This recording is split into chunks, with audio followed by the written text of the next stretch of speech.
Media sosial itu pernah juga ya, bukan cuma pernah. Itu. Jadi kalau Sumbang mau lihat orang itu sering nonton apa? Cara kerja for your page atau FYP atau viral itu sebenarnya Media sosial itu bikin candu.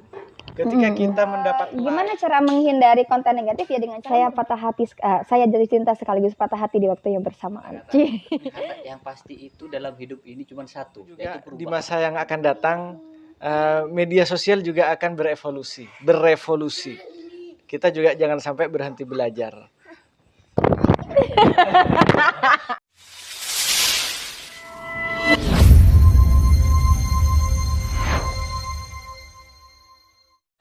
Assalamualaikum warahmatullahi wabarakatuh. Selamat datang di Langker Mesem. Kita berjumpa lagi bersama saya Ahmad Holis. Kita sekarang kedatangan dua bintang tamu.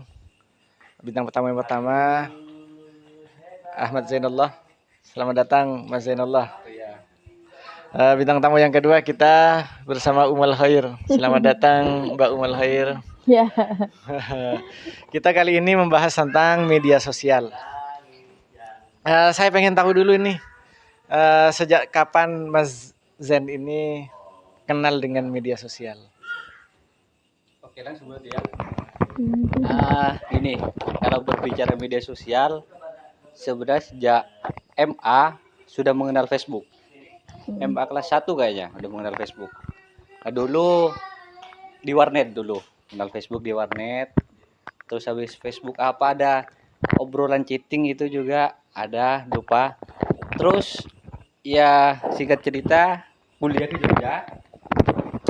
Kuliah di Jogja itu ya biasa seperti yang lain, SMS atau apa. Ya ada Facebook, kalau pengen Facebookan itu ke warnet, dan juga dari kiriman disisakan tetap ada anggaran untuk ke warnet. YouTube dan lain-lain. Terus 1 tahun di Jogja ketemu dengan temen satu kontrakan, ada temen di Gapura itu namanya Ikro. Dia adalah jualan di Toko Bagus dulu. Toko Bagus sebelum OLX ya, Toko Bagus, Kaskus dan lain-lain. Di situ saya diajarkan untuk jualan di situ.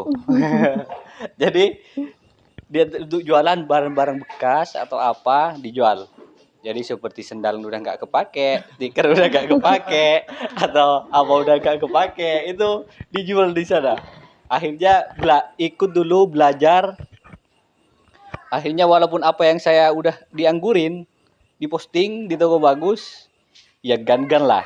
Akhirnya berkembang sampai ada ungkapan teman-teman itu bilang gini, kalau main ke Zen, kalau tertarik pengen lihat sesuatu, lihat sekarang.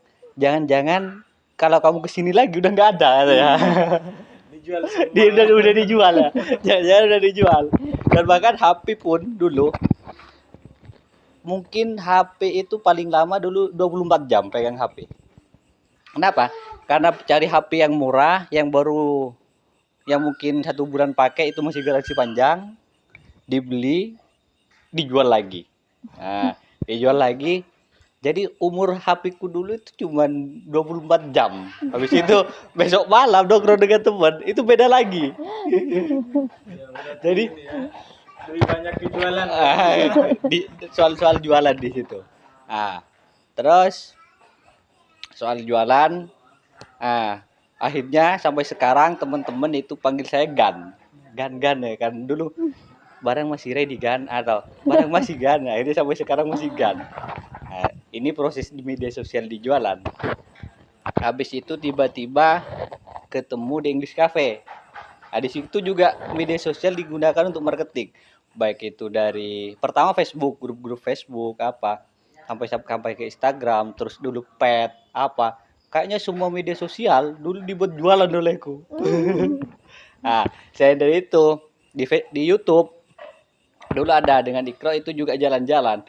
Full memory, akhirnya kenangan kita jalan-jalan ditaruh aja di YouTube itu,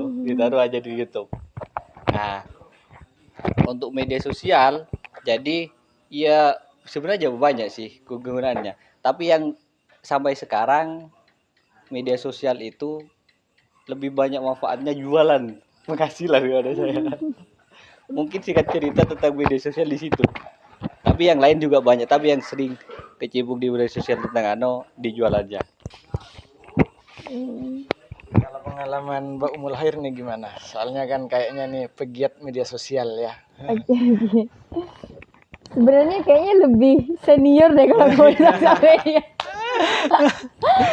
Sampai kenal dengan toko bagus gitu ya. Kayaknya lebih senioran Mas Dan ya, gitu. Kalau saya kan ini ya, tergolong masih ya baru gitu. Kenapa? Karena mulai Nyubi. newbie ya. Bisa dibilang masih newbie gitu. Karena kalau dibandingkan masih toko bagus, OLX udah main itu kayak udah. Malah kalau dulu saya itu pernah ada Friendster.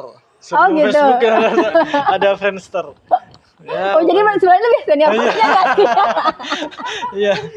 Friendster itu entah setelah Facebook ada tiba-tiba Friendster ditutup. Dibuka udah gak bisa lagi. Oh saya malah nggak kenal Friendster. Berarti kan aslinya lebih senior Masnya lagi. Berarti pertanyaannya ajukan ke Masnya aja. Ya gimana? Apa cuman Mungkin gini, pengalaman dulu dengan sekarang beda. beda. Iya. Kalau dulu itu apa ya? Kok jadi saya yang ya? Kalau saya dulu Friendster itu cuman nggak lebih ke update status saja, nggak sampai ke chat dan lain sebagainya, cuman status gitu, cuman ganti background gitu, foto nge-post gitu, cuman gitu kayaknya. Oke. Jadi generasi milenialnya ya mungkin saya ya. Ini generasi apanya sebelum milenial apa ya? Kolonial lah. Jadi sama sebenarnya mulai sosial media itu tahun 2012 di blog. Dulu kan bingung ya di pesantren. Di pesantren udah bisa ini ke warnet gitu, udah ini. Waktu itu mulai di 2012, 2011, 2010 itu udah mainnya di blog. Terus dulu sempat kenal karena nggak boleh dilarang Facebook ya. Dulu kenal dengan sosial media itu netlog istilahnya. Mungkin ini nggak kenal ya, saya aja yang kenalin. Saya taunya Yahoo Messenger. Yahoo Messenger udah kenal juga. Yahoo Messenger. Tapi dulu di santri putri itu larinya tuh ke netlog selain blog. Jadi kalau blog itu lebih ke kita ngeposting karya ya, gitu. Tapi kalau di netlog itu kita bisa komunikasi dengan orang yang nggak kita kenal gitu. Jadi mirip sama Facebook karena bisa update status juga, bisa update foto, bikin album foto gitu. Itu larinya ke netlog lah, istilahnya netlog. Mungkin sekarang masih ada yang nggak tahu ya, udah lama nggak ngecek.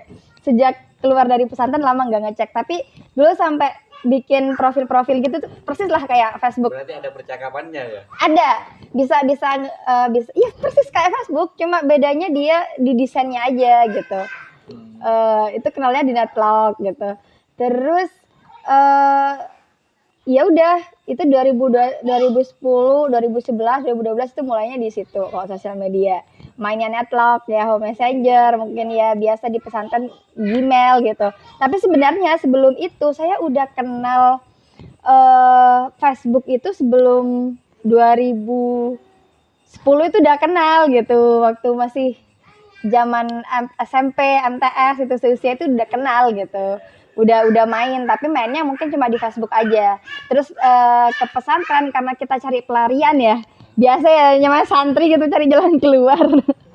Jalan keluarnya itu ya di blog sama di netlog itu. Jadi kita komunikasinya sebenarnya bukan sesama orang Madura, bukan. Di situ tuh lebih ke orang luar. Jadi kita kayak bisa improve bahasa Inggrisnya juga, itu di netlog gitu. Jadi komunikasinya sama orang-orang luar lah. Di situ di netlog itu lebih ke orang luar, bahkan ya bukan orang Madura lah kebanyakan. Jadi kayak kenalnya itu biasanya orang-orang selain daerah Madura gitu. Itu jadi jangkauannya tuh lebih luas daripada Facebook sih kayaknya. Kalau Facebook kan masih circle gitu, disarankan dengan circle yang sama. Kalau dengan teman yang sama, tapi kok netlog itu luas. Jadi kalau sekarang TikTok kayaknya dia. TikTok. Cuma ya. bedanya bukan reels, bukan apa sih? Video Reels. pendek, bukan. Reels. Gitu lebih ke foto-foto album aja gitu. Itu kenalnya di situ dulu di network, tapi emang suka banget. Bahkan dari saking senangnya itu dulu kan susah banget ya, warnet terhubung dengan internet itu kan susah.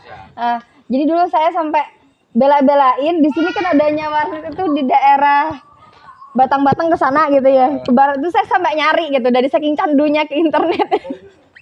Itu sampai nyari gitu.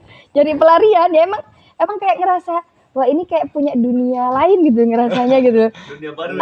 Jadi kayak kalau dunia yang nyata-nyata itu kan udah kayak biasa gitu ke teman-teman, tapi kalau masuk ke dunia sosial media tuh kayak ada dunia lain yang kayak bikin kita sedikit lebih ngerasa puas gitu ya. Mungkin karena dari saking candunya gitu ya.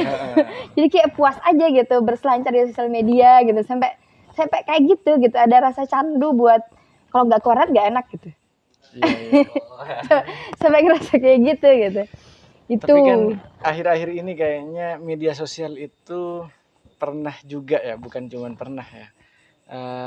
Dalam beberapa hal dianggap miring oleh orang.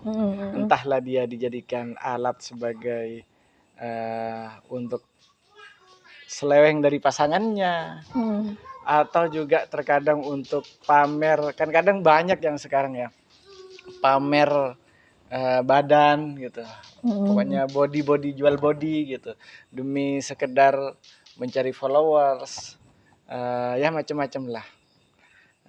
Khususnya misalkan kayak TikTok itu kan awal-awal kesannya gitu media joget-joget gitu, media ya gitulah pokoknya, banyak hal-hal yang negatif di mata masyarakat.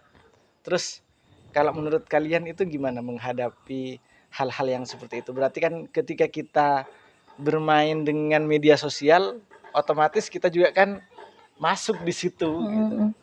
Gimana? Mungkin dari ya. Kalau semua yang saya tahu, kalau semua TikTok saya jarang buka. Ada tapi jarang buka. Nah, tapi kalau semua Instagram itu sering. Biasanya kalau sumpama hal-hal yang seperti itu untuk menghindari hal-hal yang ya kurang apik lah. Nah, biasanya tontonlah yang gini. Kalau sumpama dia sering lihat orang ceramah sumpama, maka di tampilan pemberitahuan itu akan ceramah terus. Iya betul, disarankan gitu ya. Ya disarankan yang ceramah terus. Sehingga itu ketertarik. Di YouTube juga seperti itu. Kalau semua yang ditonton selalu channel Langker Mesem semua, maka yang berikutnya yang disarankan harus channel Langker Mesem terus. Seperti itu. Yang serupa ya. Yang serupa, walaupun tidak subscribe, tapi tetap yang disarankan itu terus. Nah, di Instagram juga seperti itu. Jadi kalau Sumba mau lihat orang itu sering nonton apa, lihat aja media sosialnya, apa yang sering tampil di depan itu. berarti ibaratnya sekarang media sosial jadi penggantinya malaikat. Gitu. Jadi kalau Sumba sebenarnya itu kontrol dari kita sih. Tapi kalau semua untuk anak muda, kalau masih punya anak, jadilah jangan nonton yang seperti itu. Soalnya yang di tampilan pas dibuka, yang keluar itu. Pasti disarankan pasti ya. yang disarankan adalah yang sering ditonton. Nah, menurut saya media sosial itu tergantung siapa yang menggunakan sih. Saya ingat kata-kata Pak Faiz, tapi Pak Faiz itu mengibaratkan ilmu. Pak Faiz itu bilang ilmu itu seperti pisau, bisa membunuh dan bahkan ya bisa bermanfaat. Media sosial juga menurut saya seperti pisau, bisa digunakan hal yang negatif. Kalau semua pisau digunakan untuk membunuh berbahaya, tapi kalau digunakan di dapur atau di mana itu bermanfaat. Nah, jadi bukan media sosialnya sebenarnya, tapi pelakunya. Selain pelakunya, penontonnya juga. Itu yang penting. Kenapa? Kalau seumpama yang joget-joget sedikit penontonnya, orang tidak akan joget-joget. Sama kalau seumpama menampilkan badan yang seksi atau apa, kalau sedikit penontonnya orang tidak akan menampilkan. Orang menampilkan joget apa karena penontonnya banyak. Nah, itu yang bikin candu kepada orang.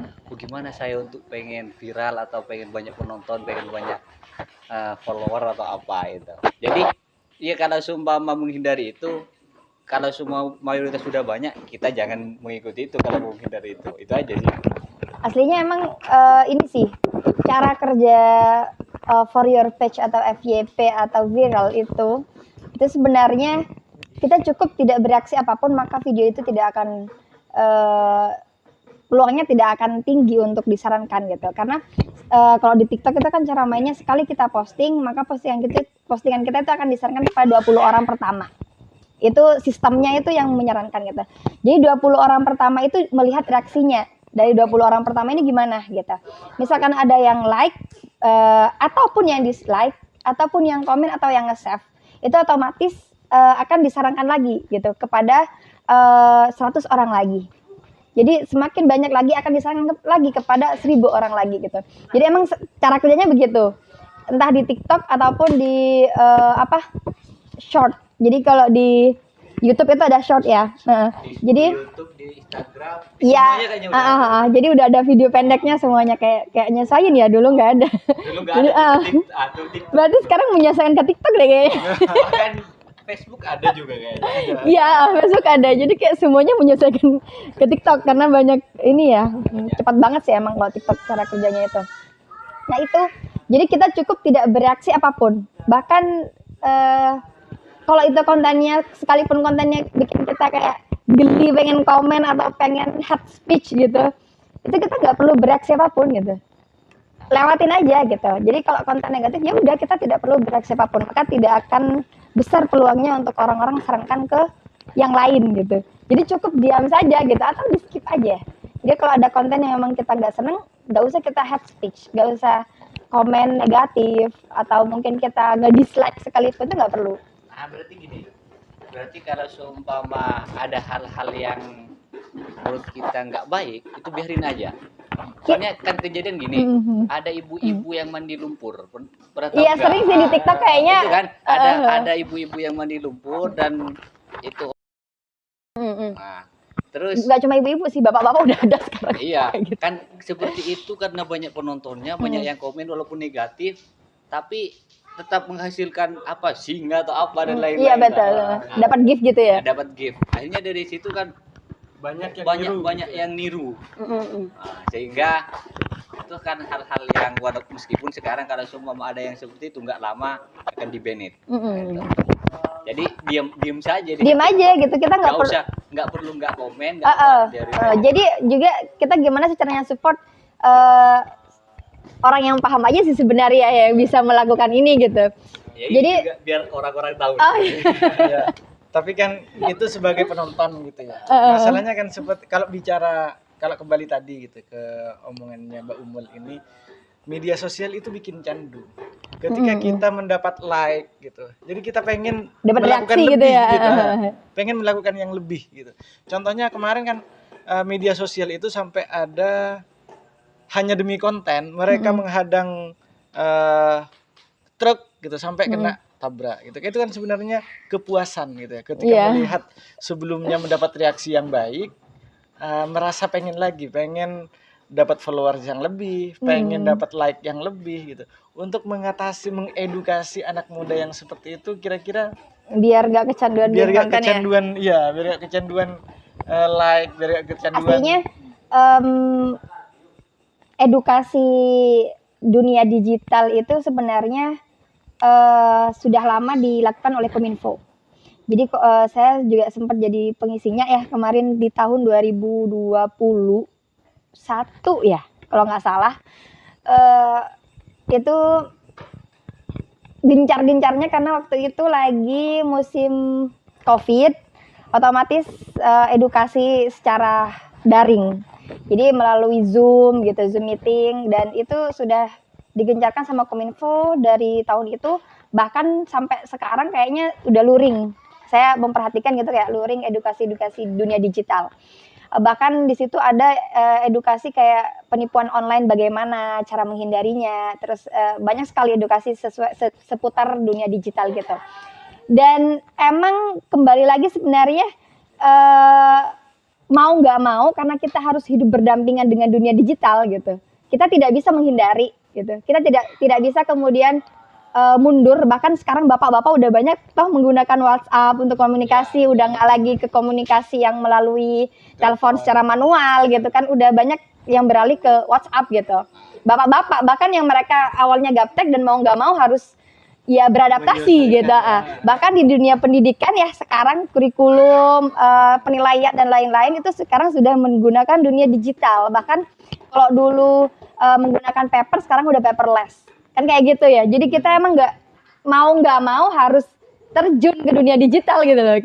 Kayak kita ya gimana sih kemudian kita membentengi diri kita supaya dunia digital ini kita bisa beriringan dan hidup berdampingan dengan dunia digital gitu. Itu memang lagi digalakkan gitu. Edukasi-edukasi seperti itu lagi digalakkan gitu. Ya salah satunya ini sih sebenarnya Langker ya. Iya. Jadi kayak ngadain semacam kajian-kajian sosial media kayak gini tuh kan kita kayak ngedukasi generasi Z, generasi Alpha gitu untuk ya gimana sih caranya menggunakan sosial media sebenarnya yang baik gitu. Ya ini salah satunya, ini kreatif sekali ya, keren sekali gitu. Ini bisa jadi salah satu solusi karena gimana cara menghindari konten negatif ya dengan cara memperbanyak konten positif tadi gitu. Dan gimana caranya membentengi anak muda alpha generation sekarang ya dengan cara kita bikin konten yang sama gitu. Kita educate mereka, bentengi harus mereka ada gitu. saingan ya. Iya. Yang jelek disaingi dengan yang baik. Gitu. Harus itu kayaknya. Karena memang saya di TikTok ya lagi seneng-senengnya memperhatikan algoritma TikTok gitu. Sebenarnya baru 1 bulan ini kayak memperhatikan TikTok. Awalnya kayak gengsi banget punya aplikasi TikTok di HP gitu. Jadi kalau ketemu teman punya akun apa enggak? Enggak gitu. Jadi bilang enggak itu kayak kebanggaan gitu. Iya, jadi kayak suatu kebanggaan. Dari saking negatifnya. Iya. Ini biasanya kalau seumpama yang saya tahu media sosial itu juga ada kelas-kelas elitnya. Biasanya kalau Twitter itu elit. Oh gitu. Banget jelas. Jadi, kalau semua dia mainnya di Twitter, Banjir followers gitu. itu hal-hal yang wow lah. Wow gitu. Wow. Sehingga sampai sekarang saya masih aktif di Twitter. Oh gitu. Kalau semua aktif status, retweet dan apa. Nah, kalau retweet ada tampilannya di bawah juga ada caranya. Sehingga kemarin saya ketemu sama teman, kalau di Twitter itu ya mayoritas itu tahu semua. Kalau di Facebook kan kadang itu tertutupi. Nah, Dan Facebook dianggap mungkin ya kelasnya orang desa. dan bahkan kan kalau seumpama berbicara negara atau berbicara kayak gempa kemarin di Jogja, itu yang trending di TikTok. di TikTok juga. Di pasti nomor atas itu di Twitter. Jadi sebelum di TikTok atau apa, di Twitter tampil dulu lah. Ya, aslinya emang setelah saya join beberapa komunitas gitu ya, kan dulu pernah aktif di pariwisata ya. Jadi pariwisata itu waktu masanya siapa ya? 2 tahun yang lalu. Siapa sih? Aku lupa. Itu sampai ada gencar generasi pesona Indonesia. Jadi generasi pesona Indonesia itu khusus generasi digitalnya gitu. Jadi mereka caranya bikin trending gimana? Jadi emang ada di setting dari atas itu kita bikin hashtag kayak gini gitu. Dan semuanya upload di jam sekian, lewat sekian kita upload serentak gitu. Jadi kayak ada semacam gerakan-gerakan trending di Twitter gitu. Betul itu. Jadi ada teman saya ini masuk di partai. Itu emang ada tim. Ketika ada partai itu trending, itu sebenarnya ada tim. Kalau semua berbarengan di 1 jam pertama itu sekitar berapa ribu orang yang posting dengan hashtag itu, pasti itu trending. Jadi ada itu ini di partai, nggak mau nyebutin nama partainya ya. Di Jogja itu ada tim grupnya posting ini berbarengan. Jadi kalau seumpama ada muncul, nah itu udah Berarti ini kan secara tidak langsung ada penggiringan isu Iya. melalui media sosial. Terus biasanya kalau pengalaman dari mbak-mbak mas-mas ini, media sosial itu dipakai buat apa? Kalau Mas Zen yang tadi kan buat jualan gitu ya. Iya, salah satunya ya. Salah satunya. Kalau Mbak Umul nih biasanya dipakai buat apa? Jadi ini Apa buat Awalnya berkarya sih. Dulu waktu masih jadi siswa, jadi santri, suka banget baca puisi. Ya biasalah generasi baperan gitu kan dulu. Suka banget baca puisi. Aslinya baca puisi dulu itu kayak sesuatu yang candu juga karena sering ikut lomba dan juara. Jadi kalau udah juara pengen lagi juara gitu. Dulu gitu. Dan akhirnya setelah kuliah jadi kayak mikir mungkin memang ada fase ya. Jadi kalau SMA fase suka ngejar lomba gitu, fase kuliah itu udah fase kayak suka di organisasi. Mungkin kayak ada fasenya gitu. Kayak semester yang penting lulus. Iya, ada fase kupu-kupu kuliah pulang itu ada fasenya gitu. Jadi waktu kuliah itu udah di fase kayak kayaknya udah bukan lagi deh masanya ikut-ikut lomba lagi gitu, kayak udah kayak gitu. Akhirnya semester akhir tuh kayak bingung juga mau ngapain ya, dan balik lagi ke dunia kayak suka baca buku sastra gitu. Dan mikir waktu itu terinspirasi sama salah satu karya Panji Ramdana. Saya sampai ingat namanya itu gara-gara di sosial media di Instagram sering lihat dia baca puisi. Dan itu terinspirasi dari itu, akhirnya nyoba bikin satu rekaman video dan iseng-iseng diupload di YouTube dan ternyata banyak yang nonton gitu. Loh, ternyata banyak yang nonton ya gitu. Terus bikin candu juga Iya, akhirnya bikin lagi gitu konten-konten serupa, dan pada akhirnya tuh di Instagram mulai, di YouTube mulai, sampai sekarang di YouTube itu punya 17.000 subscribers. Itu berawal dari baca puisi doang gitu, dan baca puisinya tuh cuma 1 menit gitu. Itu kayak ternyata banyak ya generasi baperes gitu di yang menikmati gitu karya-karya saya. Akhirnya ya udah dari situ mulainya, dan sekarang kayak jadi ibu-ibu udah kayak jarang sekali ya dibikin baper. Jadi aktivitasnya ngasuh anak. Iya. Jadi Info di sini. Ini keluarga. jadi Orang ketiga berarti apa? Enggak. jadi udah, kalau dulu kan baper-baper gitu kayak biasa gitu. Jadi kayak udah jadi ibu-ibu, udah nggak lagi baper-baperan. Akhirnya sosial media tuh kayak lari ke bikin apa ya, yang Cari menghasilkan duit. cuan. Iya, kalau yang ini udah jualan dari dulu, aku baru beralih dari konten baru jualan gitu. Kalau ini dari jualan baru konten, kalau saya dari konten baru jualan gitu.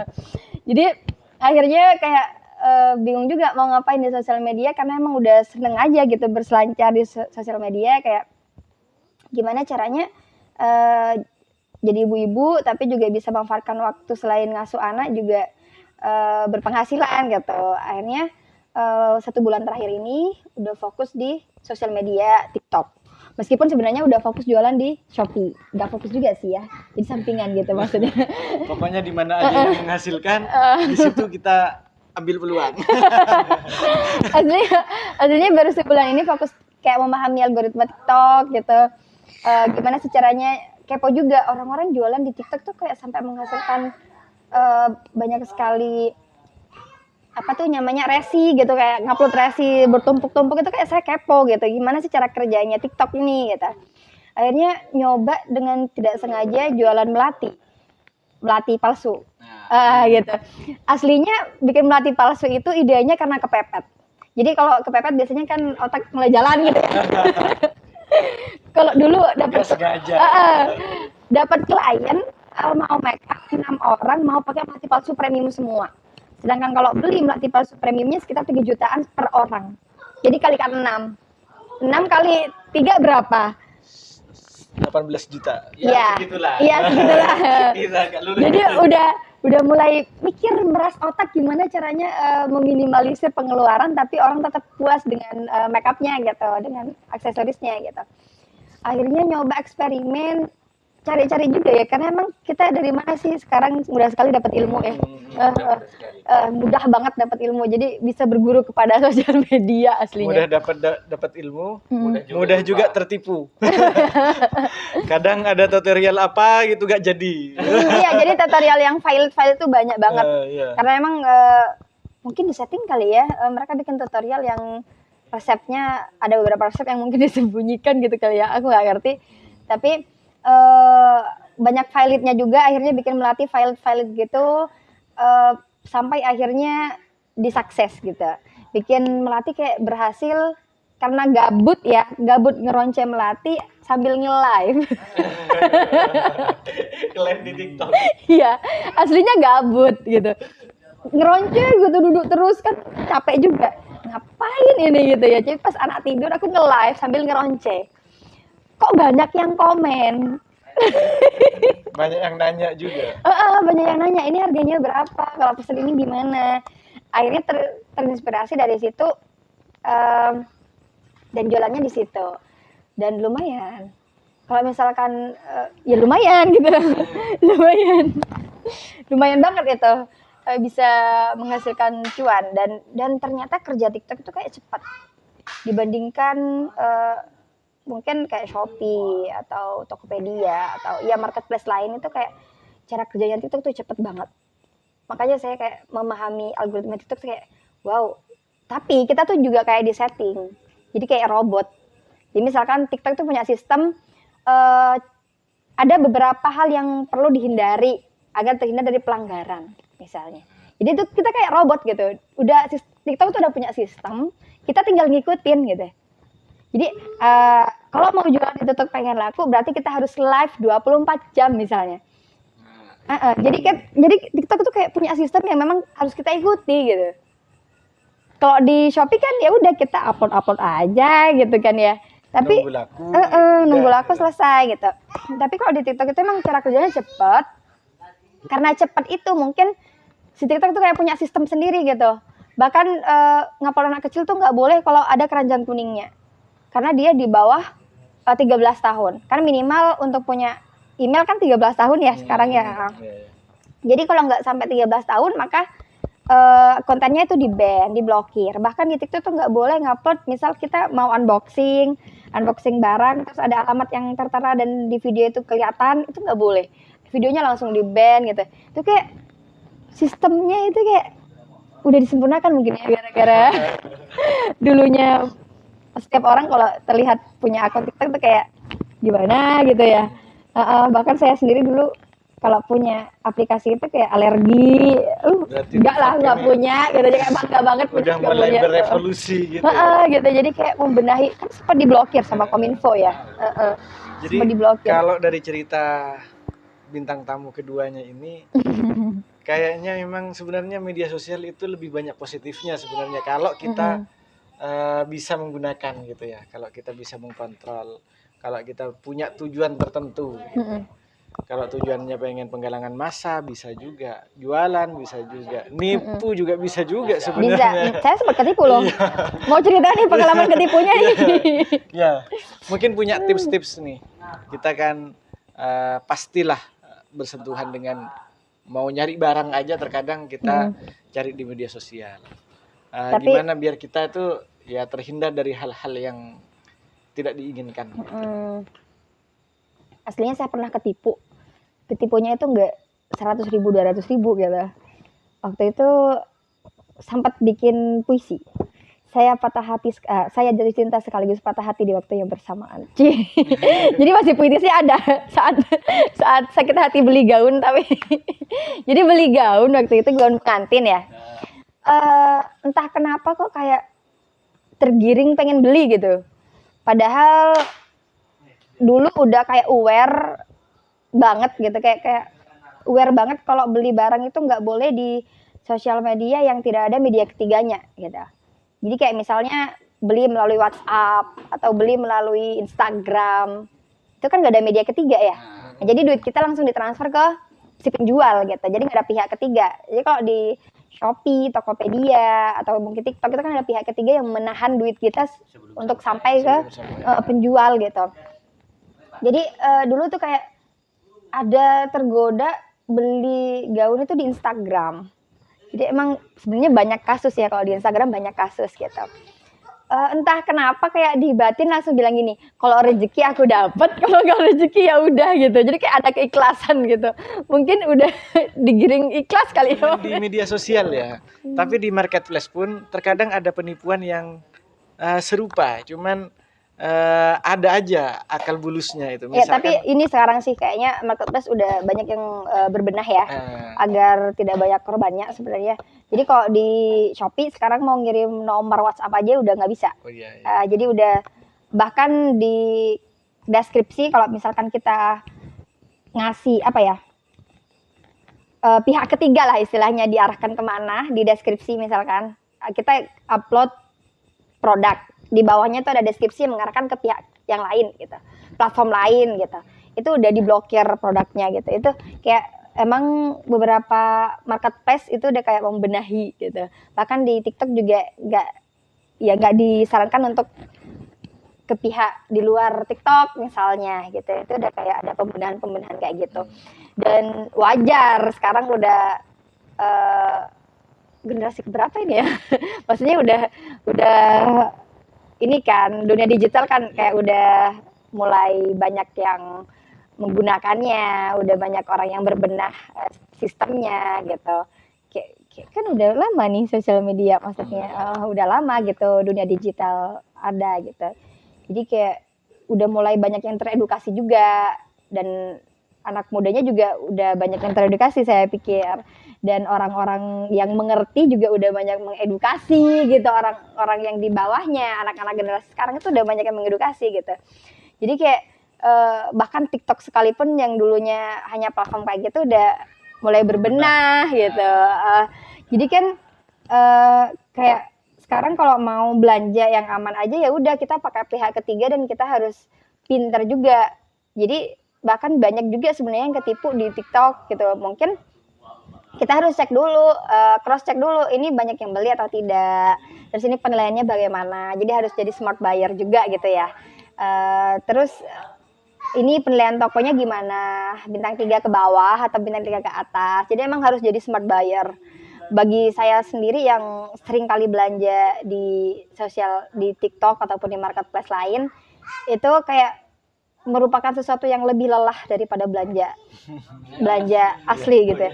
Nah, kenapa saya pribadi ngerasa kayak gitu. Jadi seandainya produk itu ada di daerah saya, udah saya datangi ke tempat, udah saya beli gitu.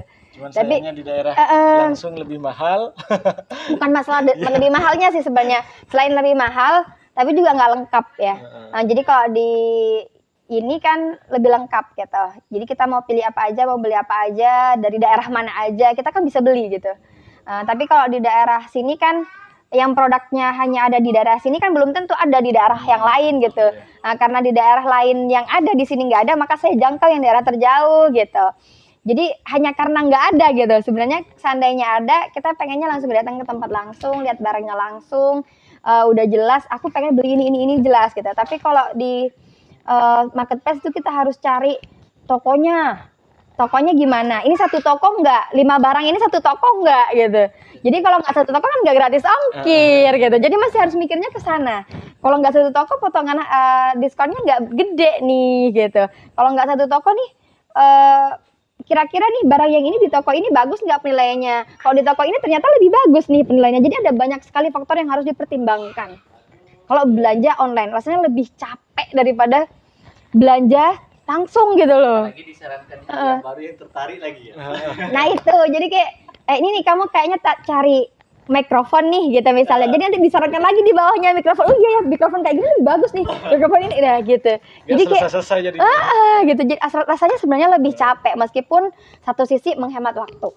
Ya, menghemat waktu, menghemat ya mungkin lebih hemat maninya, bisa menghemat waktu atau juga membuang waktu gitu ya. Iya aslinya iya, membuang waktu karena kita harus lebih jeli. Tapi mungkin orang yang tidak jeli tinggal cekot aja, makanya kemudian terjadi penipuan. Gitu. Oh ternyata aku beli ini kok yang datang kayak gini gitu. Ya, Gitu. Terakhir ini untuk berdua ini. Kira-kira pesan singkat ini ya, nggak usah panjang-panjang. Pesan singkat untuk generasi milenial. Udah generasi alpha sekarang. Iya, generasi alpha. Udah kembali ke depan berarti. Iya. Udah generasi Z. Udah bukan milenial, udah bukan Z, udah generasi kembali alpha. Lagi ke depan, alpha, beta, dan ya. Untuk generasi selanjutnya lah. Entah generasi apa, beta, gamma dan lain sebagainya.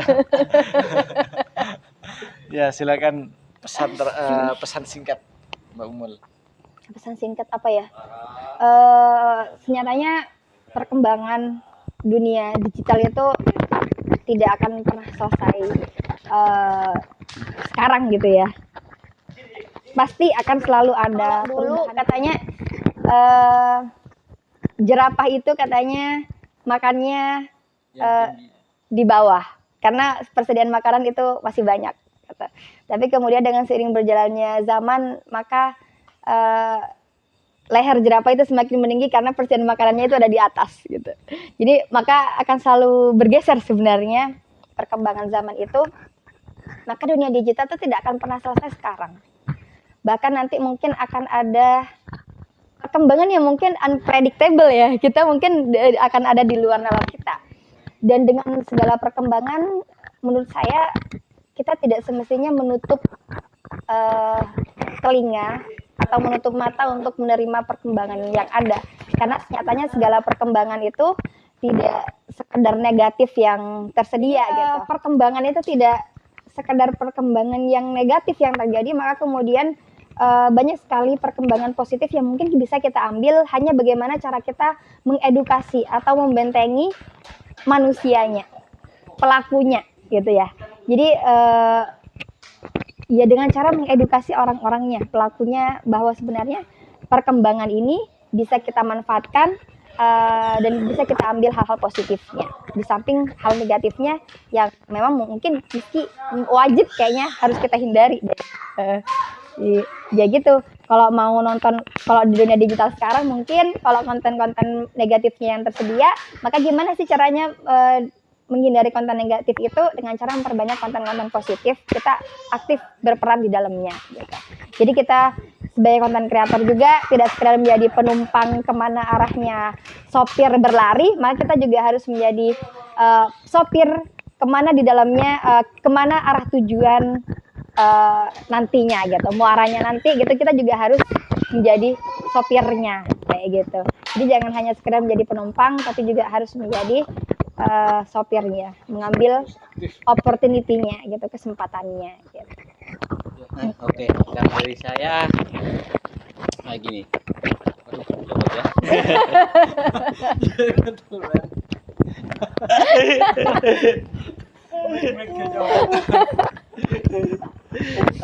Gini. Kalau yang saya tahu sebenarnya media sosial yang ada sekarang itu alat komunikasi pemerintah maksudnya di bidang keamanan seperti Polri atau tentara dan lain-lain, sehingga sekarang karena itu udah tidak efektif di sana dihadirkan ke dunia umum gitu. Dan mungkin sekarang juga masih ada yang lebih canggih lagi yang digunakan mereka pasti, yang suatu saat akan kita nikmati juga.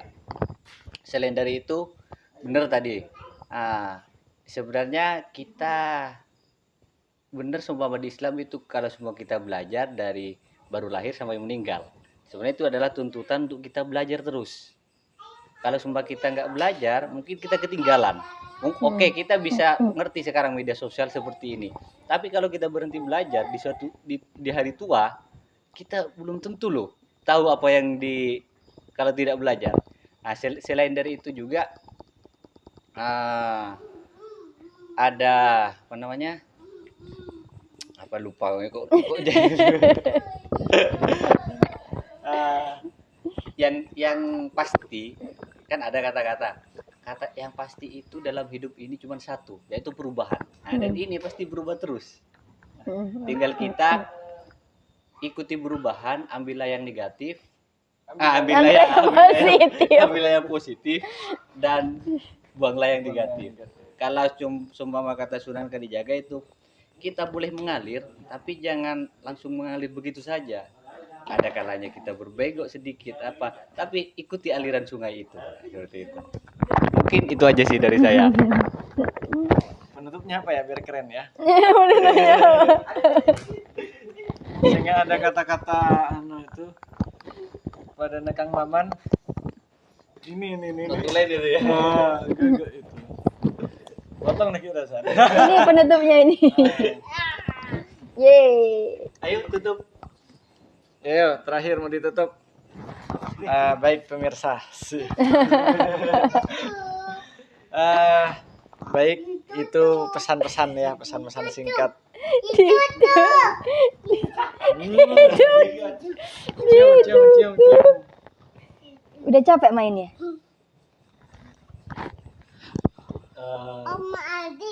Om ke kamar mandi. Kamar mandi sana kejar. Kejar. Bagus. Pelan-pelan aja jalannya ya. Pelan-pelan. Ada gangguan sedikit. Ada gangguan sedikit. Bayo jongku ya nggak ke kamar mandi. Ya, baik, kita sebagai generasi yang milenial juga enggak, sudah lewat gitu. Mungkin kolonial iya gitu. Mau gak mau tetap harus belajar dan menerima apa yang ada di depan mata kita. Dan tentu juga di masa yang akan datang media sosial juga akan berevolusi. Kita juga jangan sampai berhenti belajar. Apa sih Kak Caca lah? Mungkin langsung sekian. Sampai jumpa lagi. Dadah. Dadah juga dadah. Dadah. Kok tiba-tiba ada anaknya?